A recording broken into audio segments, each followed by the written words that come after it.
ทักทายสบายดี FC หมดสุคนมากินเฟอนำเบาซ้อนใส่เนาะมื้อนี้ก็ได้มากินเฟอ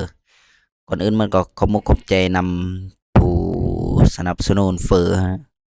ขอบใจทางในบ้านเนาะนี่ในบ้านเพิ่นจัดการให้มื้อนี้อ่าในบ้านสองท่านเนาะ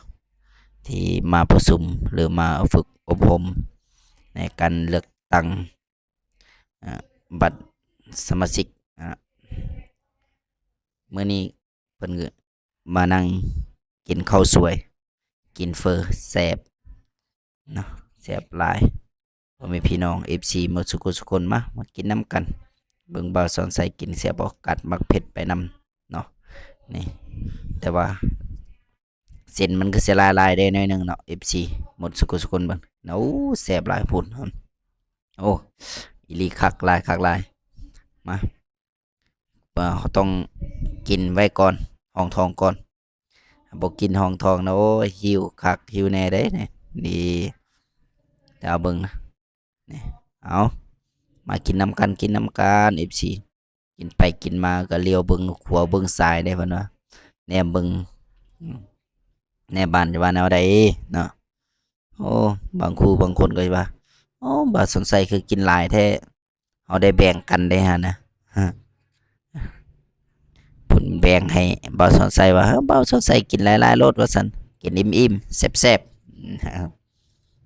บ่เป็นหยังเขาว่านะนี่มาสิบัดนี้เขาก็กินเพราะว่าเส้นมันก็จะหลายหน่อยหนึ่งบัดนี้เรากินบ่หมดเนาะอืมพริกกองมานี่เอามาเบิ่งว่าสิกินเป็นแบบใดอาหารแซ่บผู้ใดสนใจอยากไปกินอาหารเพิ่น หรือไปกินว่าบ่สนใจกินอยู่ไสเนาะเฟอเนี่ยคอมเมนต์มาเนาะจะตอบสิบอกให้ว่ากินอยู่ไสเดี๋ยวนี้ยังบ่เปิดเผยเถอะว่าเฮากินอยู่ไสนี่เฟอเพิ่นเฮ็ดได้หลายอีหลีเนาะแต่เฮาบ่ฮู้ว่ามันราคาเท่าใดเนาะเพราะว่ามันมีผู้จ่ายให้เพิ่นเลี้ยงให้เนาะพูดนะเฮ็ดคำใหญ่ๆโอ้พูดเฮ็ดคือเผ็ดคนอื่นคนอยากนะสดนำใส่ไปอีกนี่อร่อยจริงๆอร่อยนะเอาขอบคุณขอบใจนำ FC หมดสุขุสุคนเนาะเอาบ๊ายบาย